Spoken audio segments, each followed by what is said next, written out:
Съществуват детски танцови колективи с различни ръководители през годините. Групата в този си състав и ръководители съществува от 2006 година. Участниците са 20 деца до 14 годишна възраст. През 2006 година участват във всички местни празници.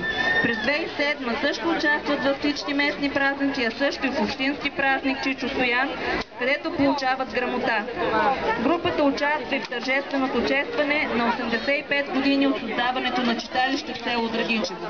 През 2008 година, освен участието във всички местни празници, групата отлично се представя и в общински празник Чичо Стоян, където получава грамота, фолклорен фестивал Слънце иде дрен, грамота и парична награда, фолклорен фестивал Витушки на Пеп и Кладница, получава грамота, парична награда, Международен фолклорен фестивал в град Бодрум, Турция.